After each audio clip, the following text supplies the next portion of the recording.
La parole est à Madame Laurence Vichnievsky pour une question de Monsieur Bertha, je crois. Merci, Monsieur le Président. La question que j'ai l'honneur de poser pour mon collègue Philippe Bertha s'adresse à Madame la Ministre de la Recherche et de l'Enseignement supérieur. Madame la Ministre, la recherche en santé démontre en ce moment toute son importance et dans notre guerre contre le Covid-19, votre ministère et la communauté scientifique sont fortement mobilisés. Le mode d'action du virus est désormais mieux connu. L'amélioration des diagnostics et l'évaluation de multiples traitements et vaccins sont en cours en France, en Europe et ailleurs grâce à des financements exceptionnels. Merci au groupe CARE, au consortium Reacting et aux essais Discovery.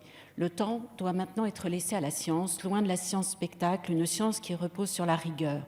Il faut ainsi trouver une place plus importante aux scientifiques. Certains ont déjà su braver certaines barrières administratives pour convertir leur laboratoire en centre diagnostique. C'est en réalité de la création d'une réserve scientifique dont il s'agit. En dehors de la minorité travaillant dans nos centres de recherche sur le Covid-19, des milliers de scientifiques sont capables de concevoir des tests sophistiqués pour participer au combat hors diagnostic en milieu hospitalier. Ils ont les équipements de PCR, de séquençage, répertoriés par France Médecine Génomique 2025, les réactifs, les protections et connaissent les mesures barrières qui sont leur quotidien. Philippe Sansonetti propose, rejoint par des académiciens tels que messieurs Rossier, Carsanti, Bockert et Wessenbach. Notre vie commune avec le virus pour les mois à venir ne nous permet pas, me semble-t-il, de nous priver de ce formidable potentiel réparti dans de nombreuses villes françaises pour suppléer les centres existants. Le gouvernement a su mettre en place des financements et une gouvernance scientifique pour faire face à la crise sanitaire.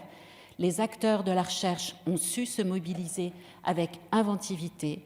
Comment pouvons-nous, Madame la Ministre, optimiser la jonction entre ces deux volontés pour révéler le plein potentiel de notre réserve scientifique? Je vous remercie.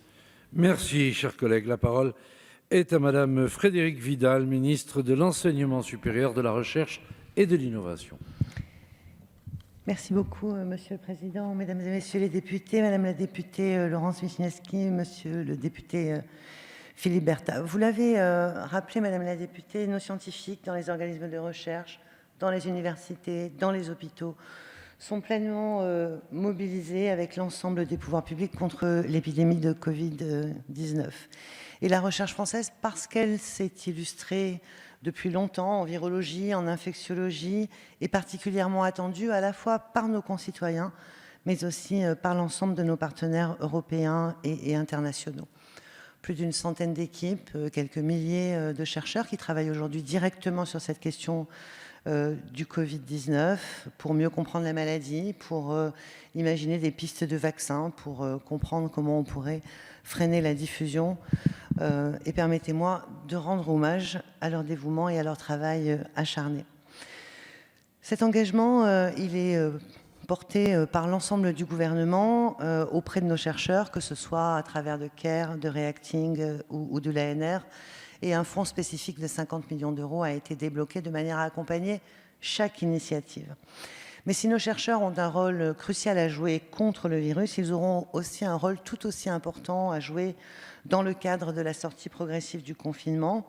Nous disposons d'un remarquable maillage territorial s'agissant des laboratoires académiques, des laboratoires vétérinaires, des laboratoires biologiques privés, qui peuvent nous aider à organiser les opérations de dépistage de nos concitoyens.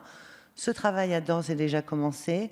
Partout sur le territoire, les laboratoires travaillent et s'associent avec les CHU pour mettre en œuvre les tests diagnostiques, pour prêter leurs appareils, pour prêter leurs réactifs. Et au-delà, nous travaillons d'ores et déjà à mobiliser la communauté scientifique pour les tests épidémiologiques qui pourront être proposés dans le cadre de la sortie du confinement. Ce sera un élément très important proposé très prochainement par le gouvernement. Je vous remercie. Merci, Madame la Ministre.